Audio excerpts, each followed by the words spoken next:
And so for our first speaker this morning, Mr. Vincent Nguyen is going to be talking about a roadmap to regional collaboration to counter IUU fishing through emerging technology. So keeping with the theme of using technology in the best way to help us address IUU and other impacts of illegal fishing to ensure that we have healthy and sustainable fisheries for our communities and a healthy source of protein for the world.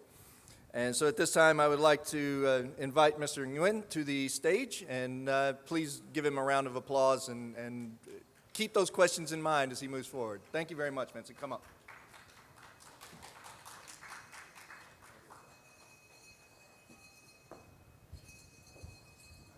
Good morning, everyone.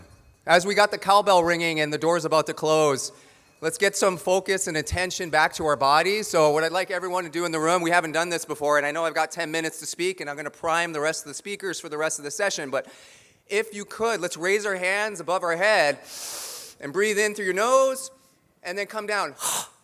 Come in. Breathe in. Breathe in. Breathe in. Awesome, guys. Thank you very much.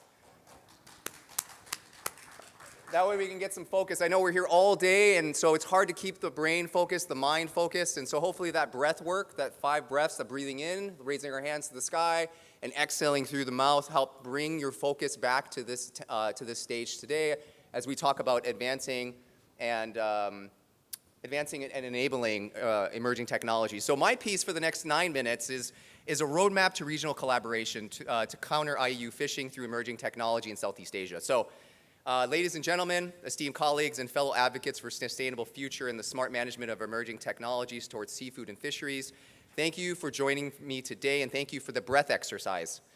So, my name is Vincent Nguyen.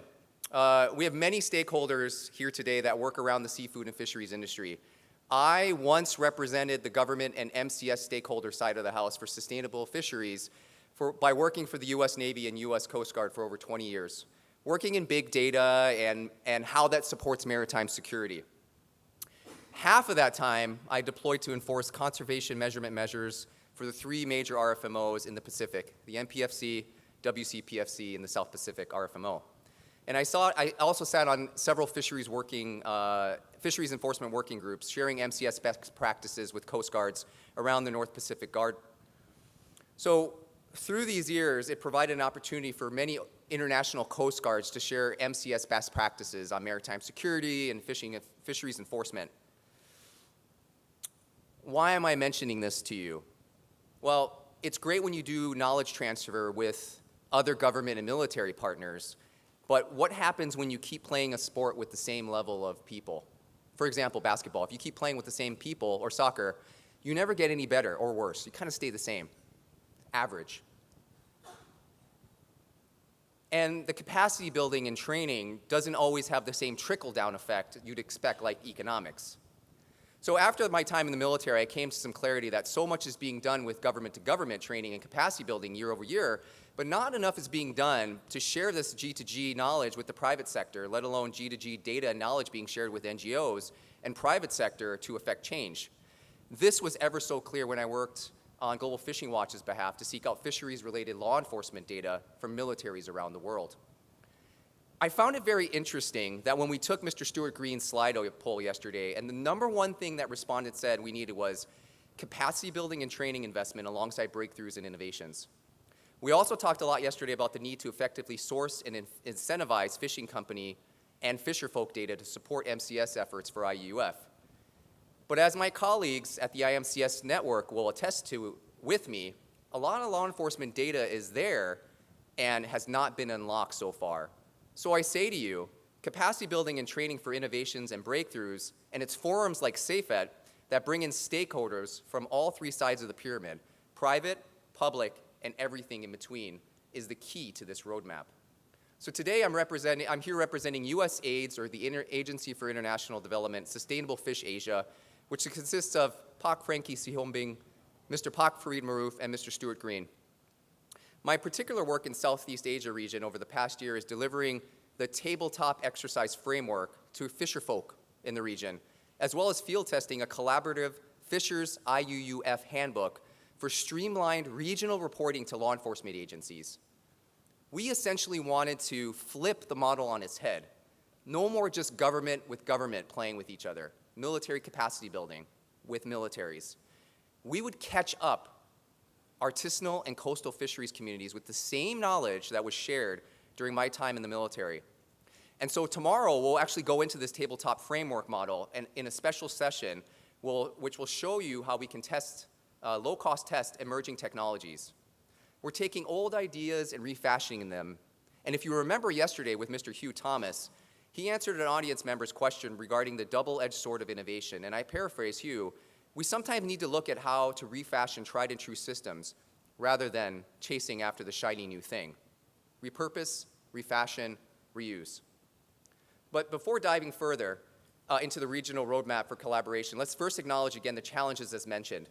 Lopsided data towers, lack of data or unclean data, fisherfolk data not available or siloed government data that's unformatted or firewalled due to overclassifications, data integration issues, and lopsided capacity building and training, which was mentioned in the Slido results. So, IUU fishing poses a severe threat to our oceans and marine ecosystems. It undermines legal fishing practices and threatens our food security. So, IUU fishing accounts for an estimated 20–30% of the global catch. And our response to this crisis requires a multifaceted approach, integrating emerging technologies to enhance MCS. So after myself, I like to consider myself the primer for the next three speakers. Their use cases are blockchain, electronic monitoring, and VMS. My hope is by being the first speaker that I might prime the discussion after me with this theoretical roadmap to support advances in enabling emerging technologies. And I'd like to just tie back each of these three use cases back to how they support MCS agencies. So with regard to my follow-on speaker with blockchain technology, it supports transparency in managing distant water fishing fleets. By recording every transaction, blockchain ensures the data related to fishing activities such as catch documentation and traceability remains tamper-proof. So how this use case supports MCS organizations. At this time, I don't know of any blockchain use case successes supporting fisheries law enforcement, but I will tell you this. Having inspecting fish logs for vessel captains and matching it to what's in their fish holds at sea is tedious work on the high seas, especially when the boat's going back and forth. In this use case scenario, fishermen and fishery operations record information about each catch, including location, date, and type of fish, onto a blockchain ledger. This data is stored in a decentralized and tamper-proof manner, and this data can be matched to EM technology and AI for data sharing to facilitate with international authorities, making it easier to track fishing activities across borders and combat transnational IUU fishing operations.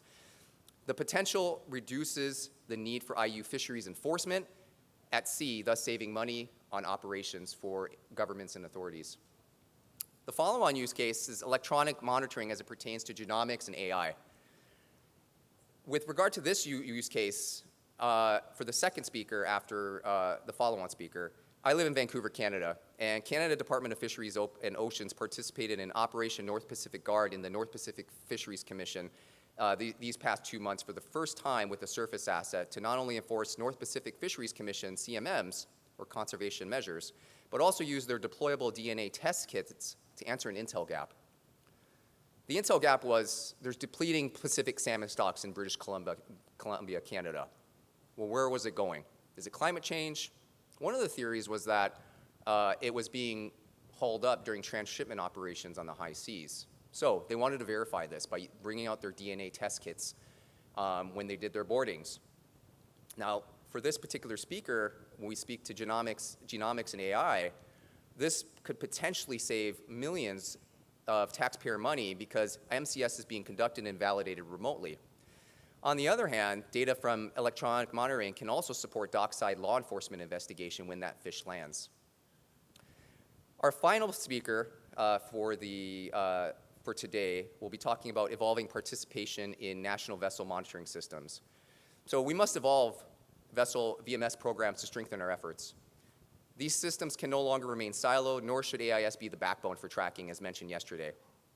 We must open the doors to streamline data analytics from NGOs, government, and private vendors into one potential open data system that incentivizes all three stakeholders. Today we have someone who will speak to VMS and participatory geographic information systems in this roadmap success. So like businesses, fishermen from bordering countries see how other fisheries agencies manage their fleets, both domestic and international, as a benchmark. Some carrot and stick drivers include subsidies and financial support, compliance rewards, penalties for non-compliance, capacity building and training, again, government to private sector, participation in decision-making, private sector to government, market access and certification, and public awareness and reputation of the actual fishing vessel and their company in a registry credit score system. So in closing, capacity building, training, and innovation breakthroughs need to happen at the fulcrum of collaboration with NGOs, private vendors, and law enforcement agencies. One fulcrum organization for reporting IUUF in Southeast Asia is the success story that is the Regional Plan of Action to Promote Responsible Fishing Practices, or RPOA IUU, with Pak Eko here today. This initiative has brought together nations in Southeast Asia to collaborate with law enforcement organizations, ensuring violators face consequences. Like Hugh Thomas said yesterday, catch the thieves. In conclusion, the road ahead is challenging but possible. Through the strategic integration of emerging technologies, regional collaboration, a commitment to monitoring, control, and surveillance, and finally, mechanisms where government, NGO, and private sector can do capacity building and training, right is exactly where we can counter IUU fishing globally and here in Southeast Asia. So that concludes my 10 minutes, and I'd like to pass it on back to our moderator today to bring on the next speaker.